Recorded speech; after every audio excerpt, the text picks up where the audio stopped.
You've been lied to about Roman orgies. What you're picturing right now, luxurious candlelit villas filled with beautiful naked people lounging on silk, that's the Hollywood version. The truth is far weirder, far more chaotic, and somehow even hornier. But it's also more disgusting than you'd ever imagine. Forget what you think you know about togas and grapes, because ancient Roman sex parties weren't just wild. They were deeply political, alarmingly unsanitary, and oddly spiritual. Most people think orgies were just about pleasure, but for the Roman elite they were tools of power, networking and status. And for the lower classes they were a glimpse into a world they'd never touch, unless they were hired to clean it up afterward. Literally. You're about to enter the sticky marble corridors of a Roman domus where every wall has seen things you wouldn't dare Google. This isn't your average history documentary. This is the kind of raw, immersive story that makes you whisper, wait, this actually happened? And yes, it did. In fact, Roman orgies were so common that one emperor used them as PR stunts. Another threw one so big it reportedly lasted for 3 days, had synchronized swimmers, and ended in several divorces. Tonight we peel back the silk curtains, metaphorically and literally, and dive into the erotic underworld of ancient Rome. From seductive cult rituals to awkward sex with statues watching, from weird wines and aphrodisiac eels to the elite's obsession with sweating together in packed bathhouses, you're going to experience it all, firsthand. Because you're not just listening to history, you're living it. Tonight, you're not just a spectator, you're a guest, an invited participant in something the Romans never advertised, but certainly perfected, the orgy. Not the polished Hollywood fantasy with silk sheets and tasteful lighting. No, this is the real thing. Raw, political, a little sweaty, occasionally absurd, and you're in the middle of it. It all started with a scroll, parchment sealed in wax slipped under your door without a word. The writing is elegant, the message simple. You're summoned to a gathering of taste, indulgence and divine excess, which is Roman for wear as little as possible and don't ask too many questions. You arrive just after sunset. The domus looms in the golden haze of torchlight, columns tall and dramatic, like they're trying to impress Jupiter himself. A pair of slaves, one oiled, the other holding a bowl of rose petals, greet you silently. You try to nod like this is normal, like you attend elite Roman sex parties all the time. Inside, it smells like roasted peacock, frankincense and whatever cheap perfume is currently clinging to the courtesan brushing past you. The walls are lined with mosaics that make you blush, despite the fact that you've already seen a few things. One tile depicts a man and woman in a position that probably requires core strength and a spotter. Another shows a goat. You stop looking. The atrium is buzzing. Men and women lounge on couches, half-dressed and fully drunk. They laugh too loud, touch too freely, and make eye contact like it's a form of negotiation.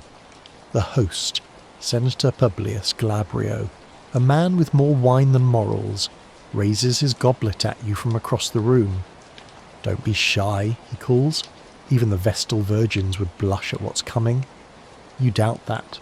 The Vestals were terrifying. Still, you nod and step further inside, and that's when you realise this isn't just some decadent party, it's a battlefield. Social status here isn't worn, it's performed.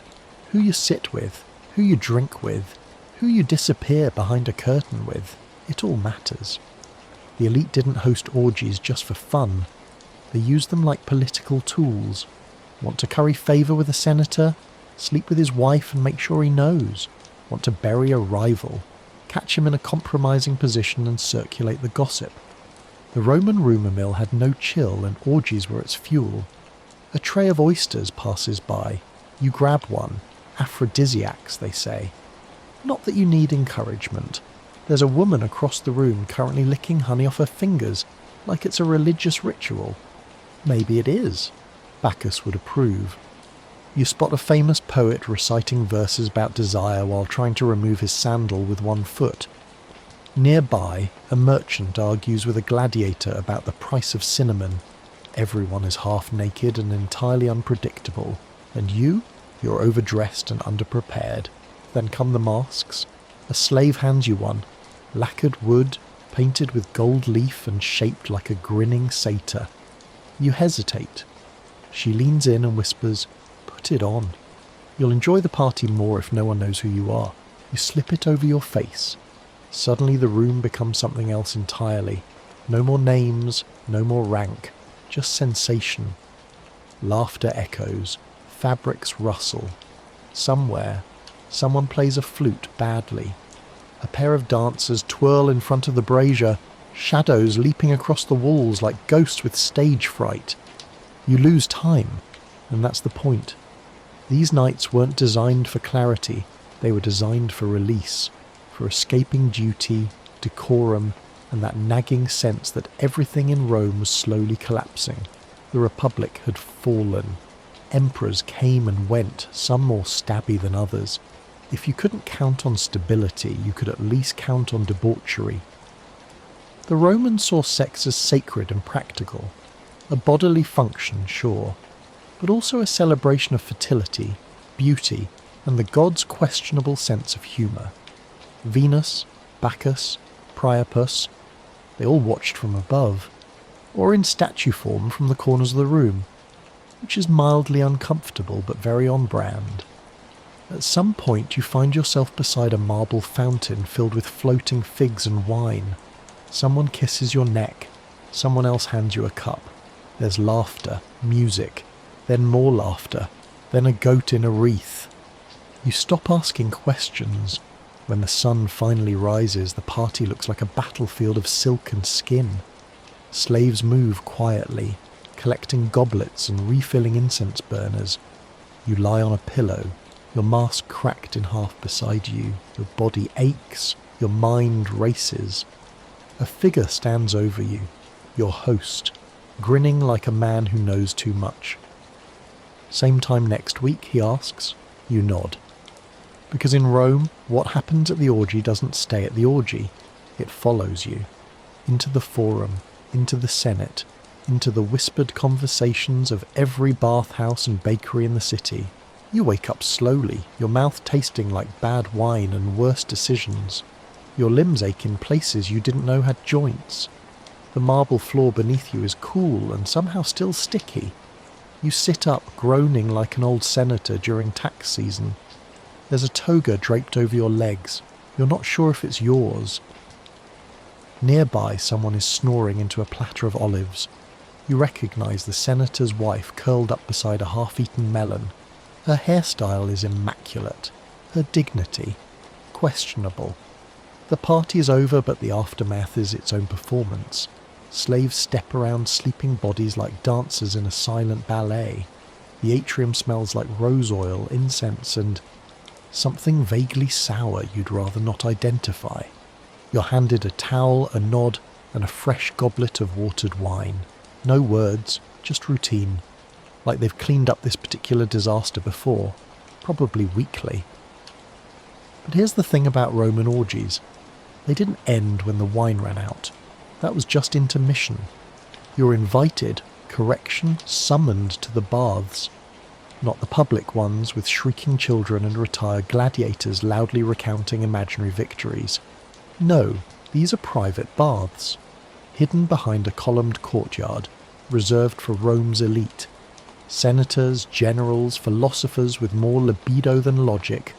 And you, the wide-eyed newcomer who still smells like last night's pomegranate body oil.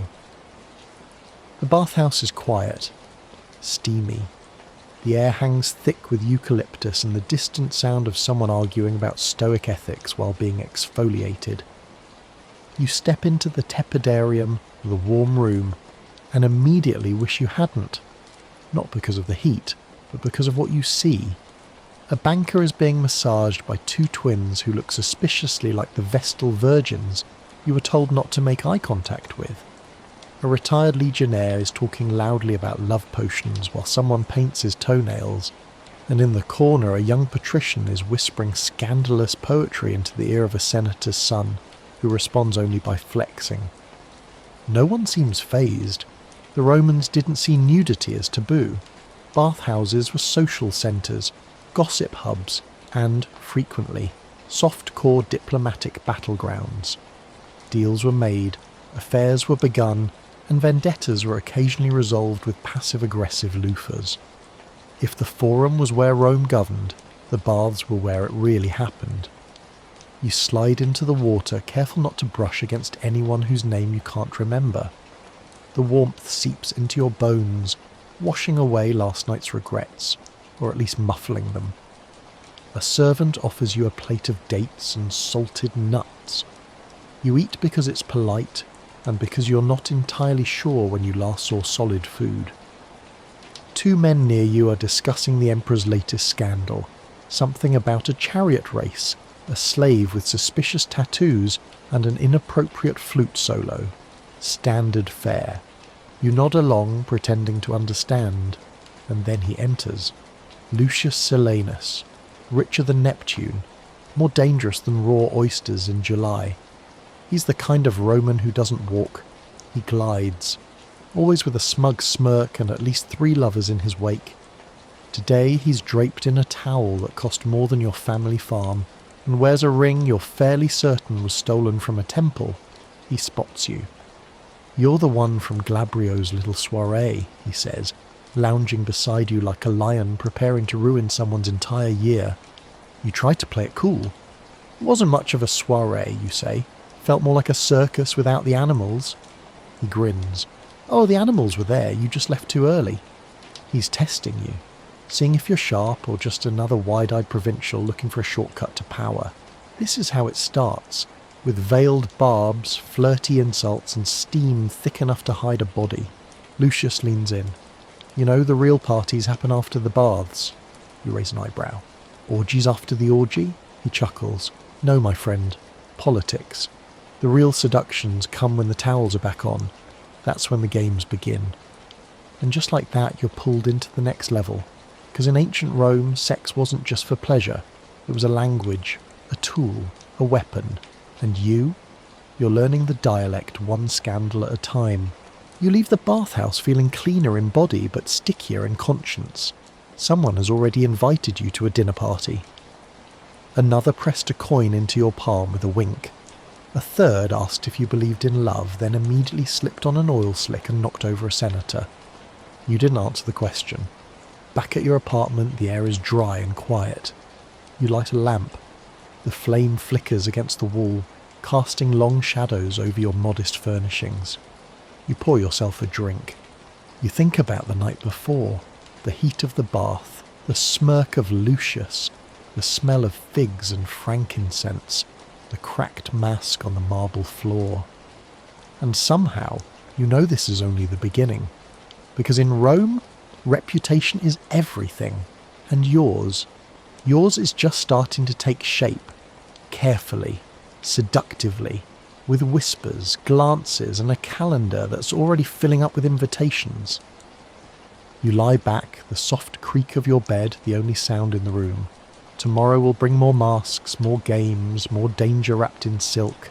You've barely had time to sleep off the bathhouse when another invitation arrives. Not a scroll this time, too subtle. This one comes as a full-size peach tart delivered by a bare-chested servant who says nothing, winks once, and vanishes before you can ask why the tart is shaped like a woman reclining on a chaise. There's a note stuck in her candied lap. Domus Agrippinae. Dusk. Dress provocatively, or don't bother. You sigh, because apparently Roman social climbing means you'll never sleep in again. Agrippina, yes, that Agrippina, is a woman who could set fire to the Senate by sneezing suggestively. She's not just wealthy, she's untouchable. Unless, of course, she allows you to touch. And tonight she's hosting something between a literary salon and a Dionysian meltdown. You're not sure which part excites you more. Her domus sits high above the Palatine Hill, with marble pillars and a reputation for scandals that could make a satyr blush. You show up in your finest tunic. Clean, lightly perfumed, aggressively low cut. The doorman takes one look at you and simply says, "This way." Inside, the party's already in motion. A slave covered in gold leaf offers you a cup of wine. Another hands you a fig stuffed with roasted dormouse and something suspiciously sparkly. You don't ask. You chew, smile, and pretend to understand the rules of this strange Roman ritual. Eat, flirt, eavesdrop, survive. The atrium glows with torchlight. Laughter floats like incense. Everyone is wearing either a mask or a very fake expression of innocence. You spot a poet quoting Catullus while blindfolded, a senator playing lyre with his feet, and a woman serenading a peacock as though it's her ex-husband. And somewhere near the central fountain, Agrippina herself. She doesn't walk, she glides, draped in a silk stola that seems to ignore gravity, held together by gold clasps shaped like lions mid-roar. Her hair is stacked in architectural layers, and her gaze has the sharpness of a dagger that's already inside you. She sees you, she smiles. You're either flattered or doomed, possibly both. "You're the one who made Glabrio spill his wine last week," she says. "Impressive." "I try," you say. "Spillage is an art form." "Come," she purrs. "I want to show you my library." Which of course is Roman for flirt while surrounded by scrolls no one ever reads. The room is lined with wax tablets, erotic poetry, and a bust of Ovid wearing a crown of lavender. Agrippina pours you wine, then launches into a monologue about Roman love spells. Apparently, you can curse a rival's lust life with crushed beetles, a lock of hair, and the right chant shouted from a rooftop during a full moon. You nod. This explains a lot about your neighbours. She leans closer. "Do you believe in divine love, or just well-placed ambition?" You pause. "Depends who's pouring the wine." She laughs, a sharp, delighted sound that tells you she's either impressed or planning to own you like a family heirloom. Either way, you're invited back. Not for anything specific, just to exist in her orbit. To become one of those people who are always seen at the right parties. You float through the rest of the evening. A flute player performs a song that might just be about public urinals. Someone juggles oranges topless.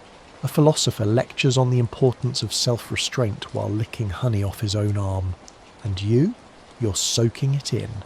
Because this is where power is forged, not in marble halls or dusty archives, but in whispered jokes over citrus and wine, in knowing who not to sleep with, and who to sleep with very strategically.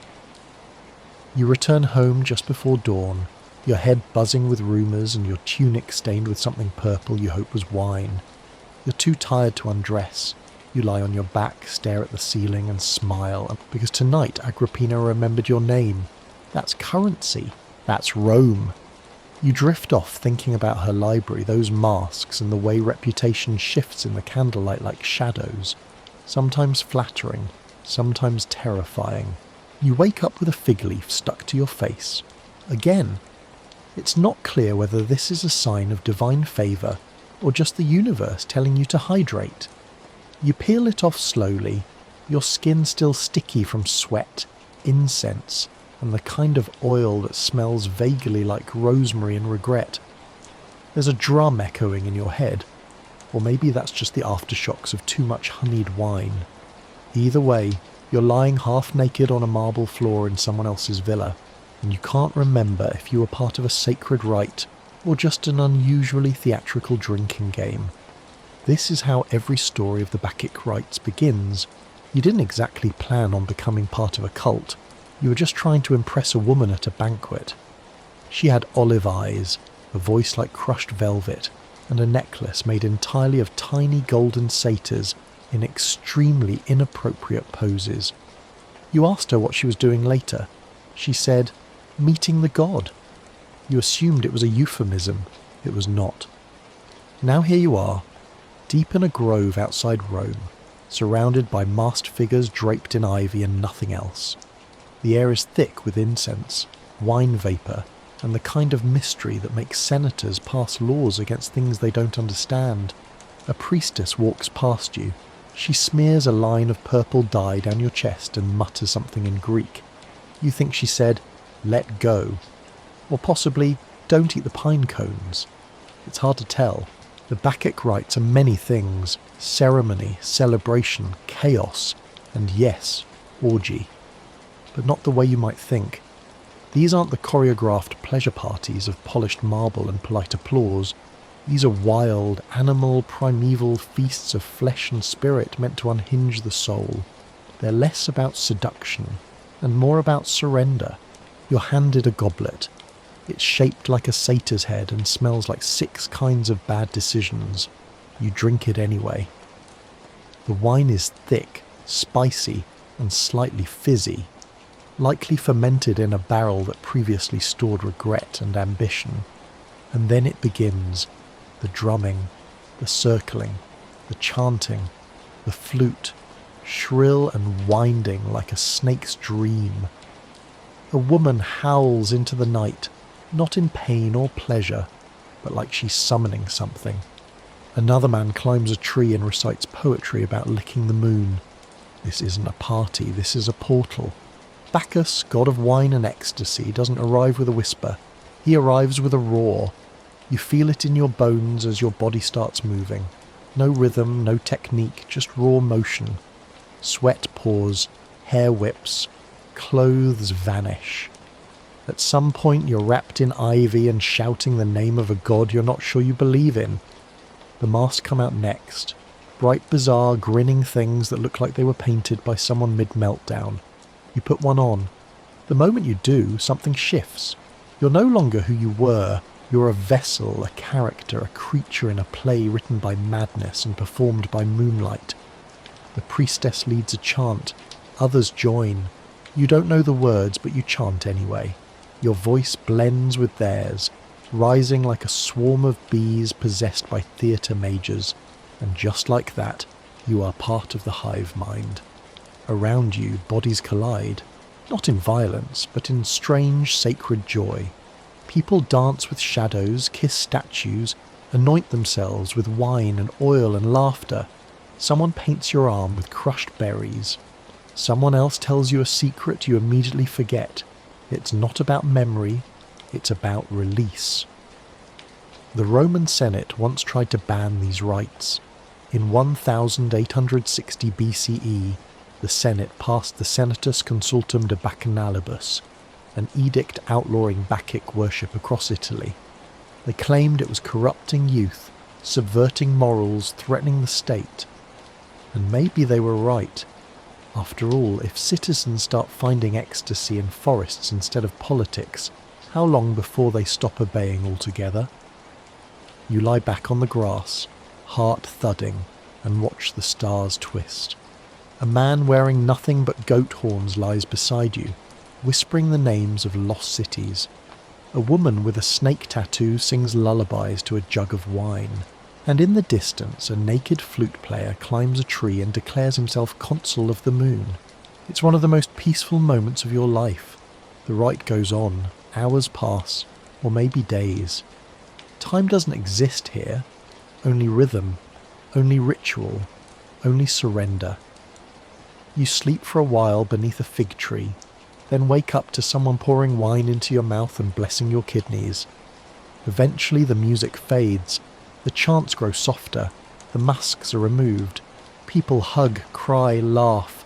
You're given a fresh tunic, a sprig of laurel, and a kiss on the cheek by a woman who looks at you like you just shared something timeless. Maybe you did. You walk back to the city barefoot.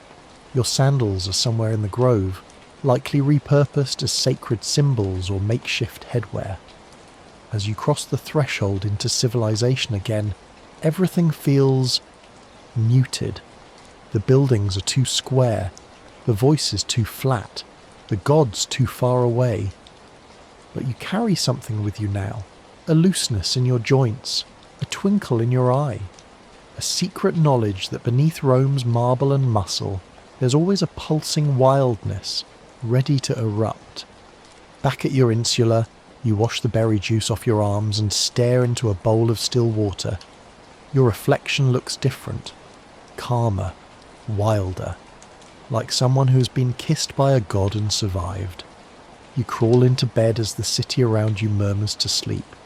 Somewhere, in a grove far from the walls, the drumming begins again. And as your body settles, limbs heavy with wine and wonder, you realise you no longer need the mask, because tonight you found the god, and the god found you. You return to your apartment in the city with a strange sort of calm, the kind of calm that only follows complete and public chaos. Your feet are dirty, your hair smells like smoke and figs, and you're still finding bits of crushed grape in places grapes shouldn't be. You lie down on your woven straw mattress, and as your body starts to cool, a soft realisation creeps in. You're not quite done. Because while the Bacchic rites broke you open in some spiritual wine-soaked sense, there's another part of Roman nightlife that you've yet to truly understand. One whispered about behind fans, muttered in Senate bathhouses, and immortalised in every fresco where no one is wearing pants. You've heard rumours of it, glimpses through gossip and poetry. Tonight you're going to learn about convivia. Not your average dinner party, no. This is the Roman elite's favourite social, political and occasionally erotic battlefield. Picture this, a villa lit by hundreds of flickering oil lamps, walls painted with scenes so scandalous they make your eyebrows sweat, and the floor mosaics depict myths that somehow always end in either a murder or a very elaborate threesome. The convivium isn't about food. Well, not just food. It's about status, symbolism, theatricality. Everything on the table is a metaphor for power or seduction. Peacocks, oysters, grapes, honey-glazed dormice. And that's before the fourth course hits. You arrive late on purpose. Romans of a certain class know the value of a dramatic entrance. The slaves part the velvet curtains and you're hit with an aroma that is 60% perfume, 30% roasted boar, and 10% something suspiciously herbal and probably illegal.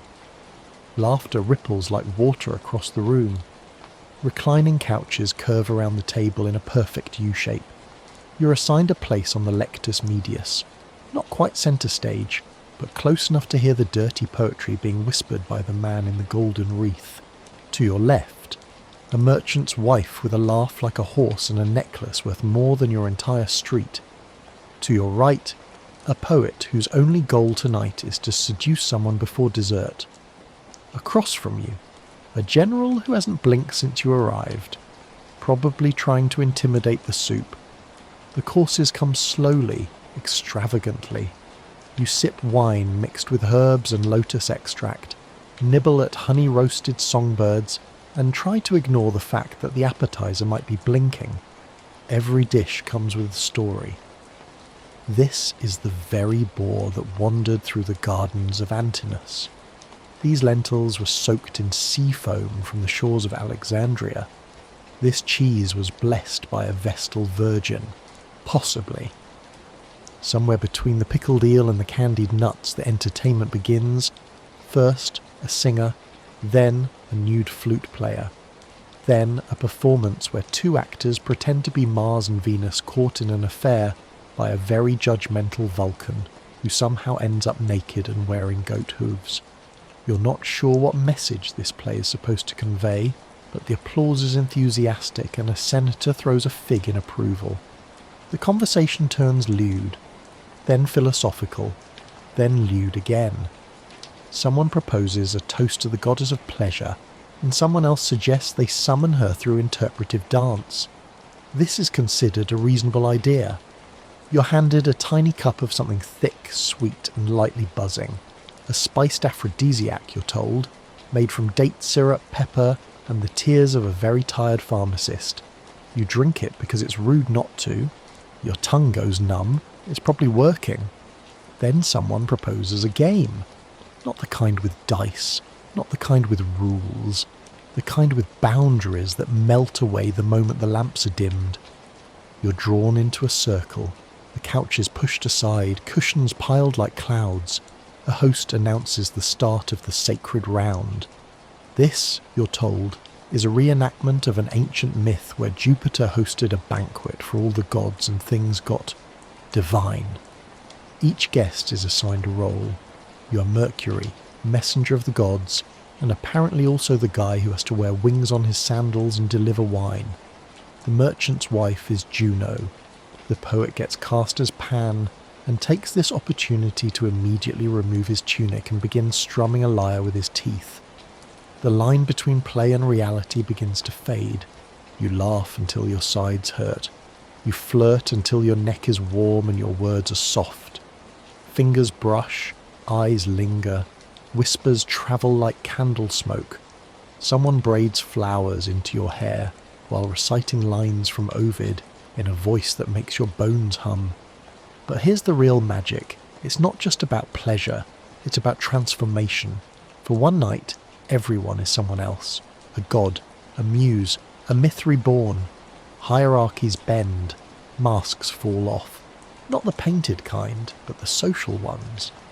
You see a senator cry during a poem about longing. You see a slave girl lift her chin like a queen. You see the general finally blink, and it looks like gratitude. The night becomes a blur of soft fabrics, warm limbs, and music that seems to come from within your chest. There's a weightlessness to it. No pressure, no expectation, just the shared, unspoken agreement that tonight is sacred, strange, safe. At some point you fall asleep curled between two strangers whose names you never asked. You feel their breathing steady and slow. You dream of wings and stars and olive trees that laugh. And when you wake, sunlight streams through a colonnade and your tunic smells like roses. You slip away quietly, your body humming with memories, your soul still draped in silk and stardust. The city greets you like it always does, loud, hungry, indifferent. But inside you, something has shifted. You've seen what Roman nights are truly made of, and now you'll never quite be the same. You're sitting in a public bathhouse, knees to your chest, watching a man scrub olive oil off his armpit with what looks like a bronze spatula. He's humming, off-key, naked as the day he was born, which of course is entirely normal here. The bathhouses of Rome are less about hygiene and more about everything else. Politics, pleasure, gossip, games, and sometimes, if you happen to be in the right steam room at the right time, a quiet invitation into something far more intimate. You've been told to meet someone here. A name whispered into your ear last night at the convivium, just before the dancing started. Go to the baths, the merchant's wife said, slipping a peeled grape between your lips. Fourth alcove from the left, noon, bring nothing but curiosity. So you came, and now you wait. The air is heavy with vapour. Everything smells faintly of eucalyptus and overconfidence. There's marble everywhere. Floors, walls, benches, even the statues seem to be sweating. Conversations drift around you like lazy bees. To your left, two senators are discussing grain tariffs while reclining side by side, legs casually tangled. To your right, a young man is being oiled by a slave who looks like she's daydreaming of drowning him. A child runs by, chasing a soap bubble. The acoustics are insane. And then you see her. Or rather, you feel her presence before you spot her form. Steam parting like curtains, a silhouette emerging from the mist. She walks with the kind of confidence that makes gods nervous. Hair tied back in gold cords. A tunic so sheer it may have been woven from excuses. She does not acknowledge you at first. Just lowers herself into the water with a sigh that sounds like melted honey. "Did you bring curiosity?" she asks, not looking at you. You nod, suddenly aware that your elbow is awkwardly perched on a fountain shaped like Neptune's backside. "Good," she says. "That's all we need." She tells you her name, something short and sharp that doesn't sound Roman at all. You ask no questions. In the world of Roman bathhouses, names are optional and stories are currency. You offer one of yours, a tale about a drunken soldier, a goat, and a broken lyre. She laughs. It's the kind of laugh that skips the ears and goes straight to your lungs. And just like that, the conversation becomes the bath. This is foreplay, Roman style, storytelling, teasing, Intellectual sparring. You quote a line from Catullus. She counters with something obscene from Martial. You discuss gladiators, the Senate, hairstyles, and whether or not Jupiter has a foot fetish. Eventually she moves closer. Steam curls around her like lazy ghosts. Her hand drifts to your arm. Not a grab, just a graze. The contact feels electric and casual, like you've known her through 10 lifetimes and 2 scandals. Somewhere, a boy drops a bucket and swears loudly in Latin. She leans in. "There's a room," she whispers, "behind the hippocaust. Used to be a storeroom. Now it's repurposed." You follow. The back halls of the bathhouse are cooler, quieter, dimly lit by oil lamps and the occasional shaft of sunlight through a crack in the tiles. You pass servants, other guests, shadows that don't bother with clothes or shame. And then you reach the room. Inside it's warm and dark.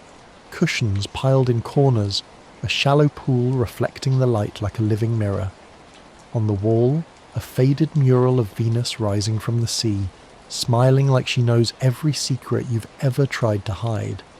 She turns to you and says, "Let's pretend we're from Pompeii, and the volcano hasn't happened yet."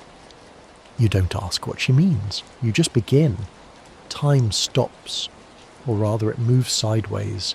Minutes feel like hours. Orgasms feel like omens. The room becomes a sanctuary where nothing exists except breath and fingertips and laughter, stifled by lips pressed to shoulders. You don't speak. You just exist. And it's enough. When it's over, you lie side by side on cool stone watching dust float in the lamplight. She tells you about her father, a merchant from Antioch. You tell her about your dream last week where the emperor turned into a fish and proposed to you in front of a crowd of weeping Vestal virgins. "Sounds like a Tuesday," she says. You leave separately. No kisses goodbye, no promises, just a nod and a look that says, "We'll remember this." Back in the main baths, life continues as if nothing happened. The old men are still arguing about imports. The child is now crying. A new batch of guests arrives, stripping off their togas like it's shedding a second skin. And you walk out into the Roman sun with water in your ears and heat in your chest. You've just lived a secret most Romans never write down. The bathhouse was never just about getting clean. It was about washing away the boundaries of who you're allowed to be. You're sitting in a candlelit atrium, not quite drunk, but definitely loose in the limbs. Someone passes you a scroll. Not a sacred decree, not a Senate proclamation.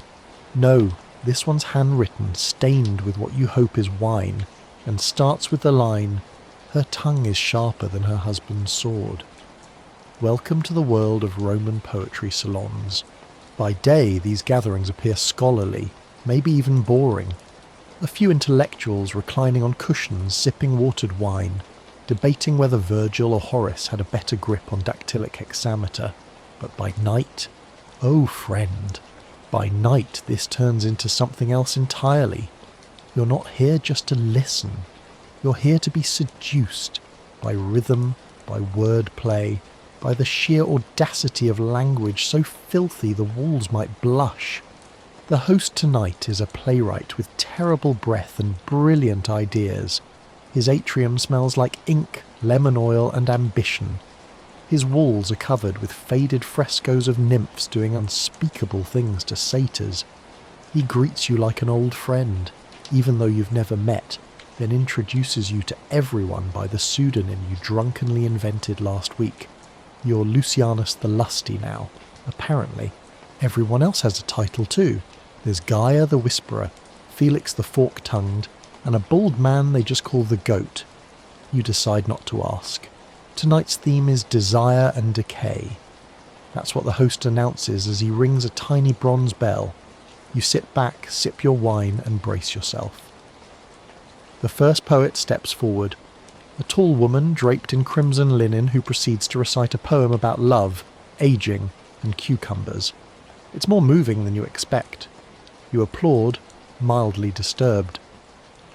Next up is a senator's nephew, fresh-faced and clearly nervous, who reads a verse where every line is a metaphor for inappropriate touching. You nod thoughtfully. The woman next to you fans herself with a fig leaf. But it's the third performer who steals the air from the room. She's older, her hair streaked with grey, her eyes sharp as obsidian. Her poem is short, barely a dozen lines, but it hits like a chariot to the chest. It's about longing, the kind that lingers like perfume on borrowed robes. She ends it by looking straight at you and saying, "Desire doesn't age, only the body does." The silence that follows feels holy. You raise your cup to her in tribute. She winks. You try not to melt. And then the real fun begins. The host announces the challenge round. Here's how it works.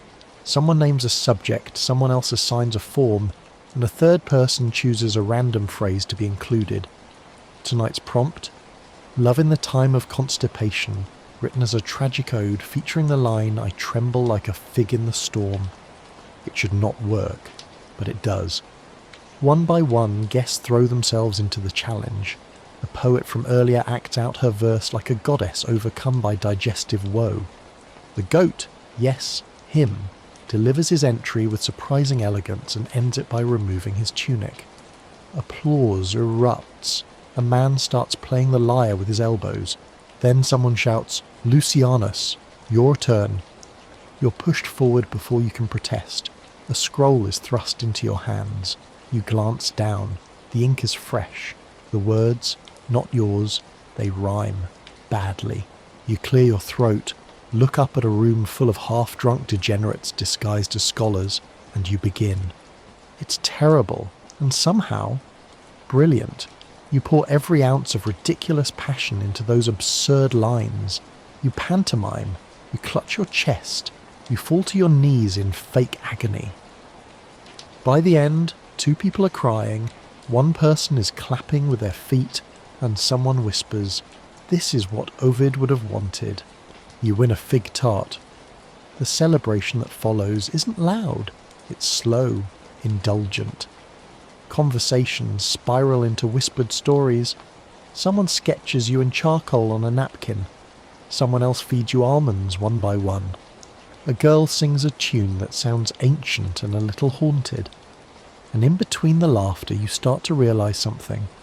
These people, these so-called deviants and dreamers, are keeping Rome alive in the only way that matters. Through memory, through metaphor, through moments like this. As the night stretches thin, you wander into the peristyle garden, alone for the first time in hours. Above, the stars look like spilled sugar across black silk. A soft breeze rustles the laurels. You sit on a bench shaped like a dolphin and just breathe. The poet, the one with the grey hair, finds you there. She doesn't speak, just sits beside you. After a moment, she places a hand over yours and says, "You belong here." You don't respond. You don't need to. You found your people. Not in the palaces or the forums, but here under candlelight, wrapped in verse, kissed by the night. Rome is many things. Brutal, beautiful, loud. But in places like this, it's something else entirely, or it's poetry, in motion. You wake to the smell of roasted goat, sweet wine, and a hangover wrapped in silk. You're on a couch that doesn't belong to you, beneath a painted ceiling you don't recognise, next to someone whose name you either forgot or never asked for. It's Saturnalia, and that means the world is upside down. It started yesterday. Maybe. It's hard to tell when the festival began, or if it ever really ends. All you know is that last night, a slave wore a golden laurel and gave a toast while his master danced naked to cymbal music. That same slave is now passed out beside you, snoring softly into a bowl of raisins. You rise, unsteady, brushing glitter from your skin. Your tunic is gone, replaced by something more scandalous. A leopard print toga and a mask shaped like Bacchus winking. It doesn't fit. None of this does. But that's the point. For one glorious week, Rome becomes something entirely unrecognisable, and somehow more honest. The social ladder crumbles. Priests drink openly. Patricians serve plebs. Laws are ignored, manners forgotten. You can kiss a stranger, steal a kiss back, and no one bats an eye. Because it's Saturnalia, and during Saturnalia the truth comes out. The streets outside are chaos dressed in celebration. You see men painted blue pretending to be Gauls, women dressed as gladiators, sparring with feathered pillows. A donkey painted gold is being worshipped by a crowd of children who are singing a song that mostly involves burping in rhythm. You wander, no destination, just instinct. Every doorway is open. Every home has a table overflowing with figs, honey cakes, stuffed dormice, an amphorae of wine. Slaves recline beside senators. Courtesans sit in the laps of philosophers. Somewhere, someone is trying to juggle 4 geese. And then you hear the laughter. It's coming from a villa with crimson banners hanging like tongues from the balcony.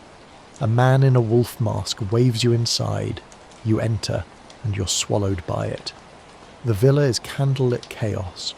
Masked guests spill from every room. A woman in a Medusa mask is feeding oysters to a man dressed as Cupid, who's forgotten his loincloth. A trio of older women, dressed as Sibylline oracles, are playing dice for kisses.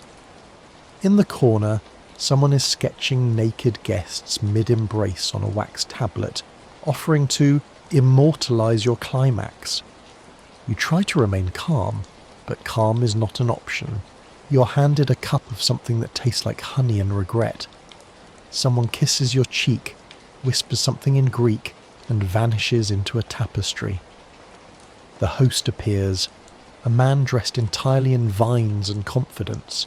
He raises a golden ladle and yells, "No names tonight, just legends." Cheers erupt. And then music. It's not elegant. It's wild, tribal, thumping. Drums and flutes and bodies moving in ways that should be anatomically impossible. You're pulled into it before you can protest. A dancer, her mask shaped like a lioness, wraps herself around you. She's laughing. You're laughing. Your heart is pounding in your ribs like it's trying to escape your chest. She leads you into a darker room. Inside, more revellers. Cushions on the floor, fruit crushed underfoot, perfume hanging in the air like fog.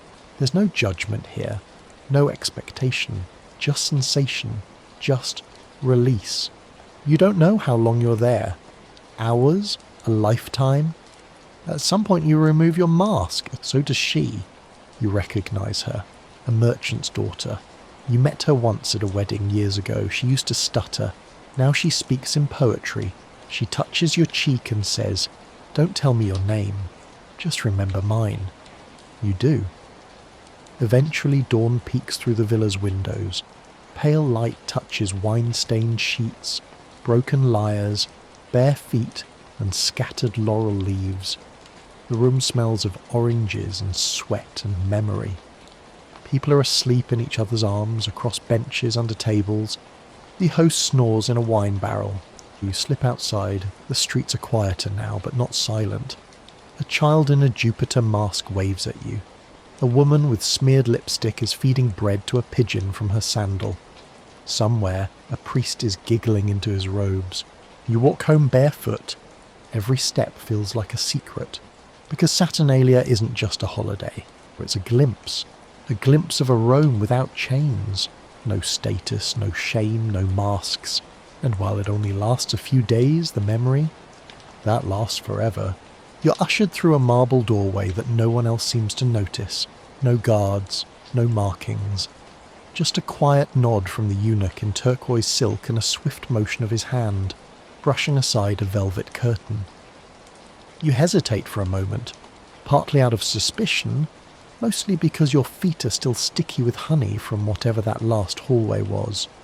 But curiosity in Rome, it's never polite, it's insatiable. You step in. Immediately the sounds of the outer villa dissolve. The laughter, the music, the off-key lyre playing, it all fades like incense smoke in the wind. What greets you now is silence. Thick, warm, sacred. Lit only by oil lamps, The room pulses with golden flickers across walls painted with erotic myths. You see Leda and the swan, Hercules with his club, Dionysus reclining between nymphs like he's trying to invent the world's first group hug. This isn't a room, it's an altar. But the gods being worshipped here aren't carved in stone, they're very much alive. A semicircle of couches surrounds a sunken floor. On each couch reclines someone powerful. Politicians, poets, generals. You recognise a few of their faces from the forum. Others you've only heard about in whispers, the kind passed through alleyways or slipped across scroll margins with a wink. They're dressed plainly, modestly even. That's how you know it's serious. This is not a gathering for show. This is where Rome actually happens. Here, decisions are made, not with votes, but with glances over shared figs. Not in the Senate, but between soft words and softer touches. You've entered a convivium privatum, the private feast, and this one is hosted by a senator who has more enemies than he has teeth. Rumour has it he keeps a detailed ledger of every affair that's ever crossed his marble floors. Not for blackmail, mind you, for inspiration. The man is a playwright when he's not legislating war. A slave offers you a goblet of chilled date wine. Another brings perfume, myrrh and cinnamon. You feel hands brush your shoulders, smoothing your tunic, adjusting your posture. You are now furniture, dressed as a guest. Congratulations. The host welcomes you with a toast. To secrecy, he says, and to the things we only say when clothed in nothing but night. A murmur of agreement ripples through the room, soft as silk sheets. Dinner is served, though no one really eats. Instead, trays of oysters, roasted quail, and honey-glazed figs are passed around like props in a play. What matters isn't the food, it's what it implies. Indulgence, fertility, power. One guest licks honey from another's fingers with such intensity that the amphora boy nearly drops his jug. A woman wearing nothing but a golden snake around her waist leans in to whisper something into a senator's ear. He nods solemnly. They both burst into laughter. You're placed beside a woman called Callista. Not her real name, of course. Nobody here uses those. Callista means most beautiful, a modest choice. She's dressed in a tunic so sheer it might qualify as a rumour, and she speaks in measured verses as if reciting from Ovid. She tells you she used to be a Vestal virgin. You ask if that's allowed. She smiles and says, only once. Across from you, two men are arguing about whether Mars or Venus makes a better patron for politics. One of them insists that all real strategy begins in bed. The other challenges him to prove it, tonight. A bet is made, an audience forms, pillows are rearranged. You're beginning to understand.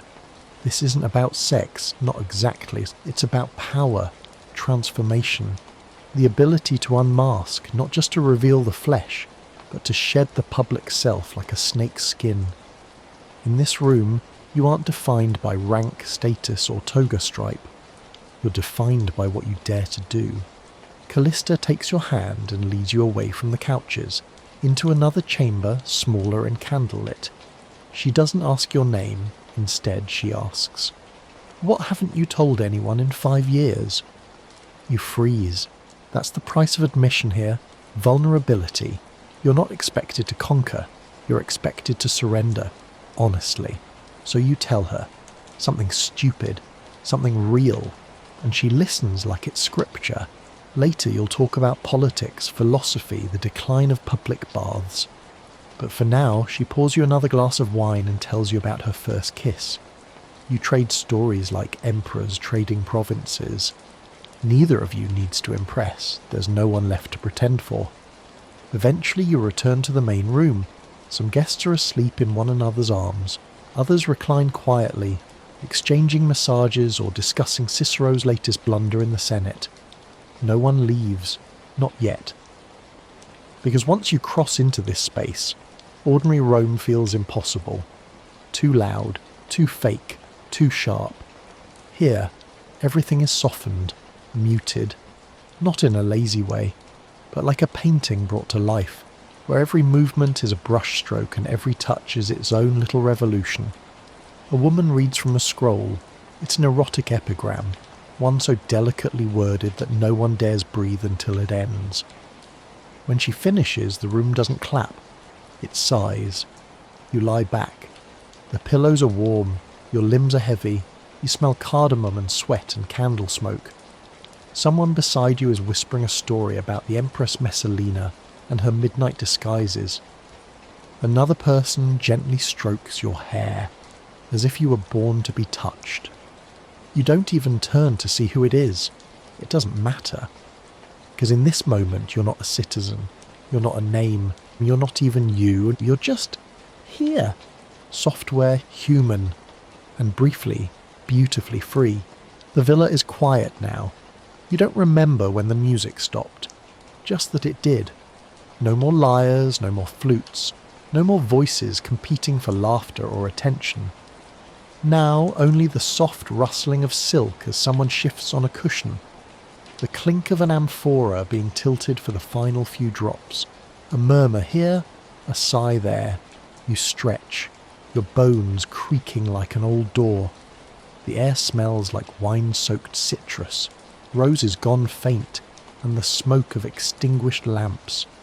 It's the hour when even the most decadent souls give into sleep, or something near it, and yet you're still awake, not fully, not alert, but something in you doesn't want it to end. You sit up slowly, brushing off a grape that has attached itself to your thigh like a needy pet. You're wrapped in someone else's cloak. There's lipstick on your forearm. You've long since stopped trying to keep track of what belongs to whom. Someone across the room raises a cup to you. You nod. No words. They wouldn't make sense now anyway. It was supposed to be just a party, but the truth is you didn't come for the wine, or the bodies, or the stories whispered through fig-sweetened breath. You came for something older, something buried. You came looking for yourself, because deep down you knew. Rome didn't invent indulgence, it didn't perfect seduction, but it did do one thing better than any civilization before or since. It turned pleasure into ritual. You think back on what you've seen, the feasts, the masked dances, the secret glances shared beneath golden statues. You think of the laughter, the whispered shame, the way strangers became lovers and lovers became myths. You think of the senator who wept after kissing his slave. You think of the poet who recited his verses directly into your skin. You think of the woman who told you her name was nobody and made you believe it. And as dawn begins its slow, golden creep across the tiles, you begin to understand. These orgies weren't just about flesh. They were about control and the surrender of it. They were about masks and what happens when you finally take them off. They were about intimacy, not just the kind that tangles limbs in the dark, but the kind that dares to ask, who are you when nobody's watching? You lie back down, your body warm and pleasantly sore.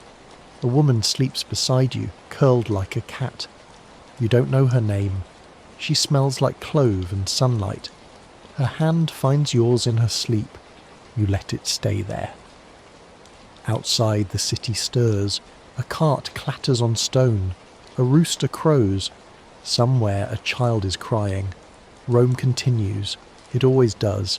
But here, in this half-lit room heavy with dreams and candle wax, time slows. This is your last night. Tomorrow you'll return to your toga, your title, your duties. You'll sit in the forum or walk the Palatine Hill pretending none of this happened. Pretending you didn't taste honey off a stranger's tongue or feel your soul ripple during a kiss lit by firelight. But tonight you remember. You remember what it meant to let go, to be desired, to be nothing and everything all at once. You close your eyes, not in shame, but in surrender. And if you're still awake, still here, still drifting somewhere between the ruins of Rome and the warmth of a stranger's hand, then maybe, just maybe, it's time to let yourself rest now.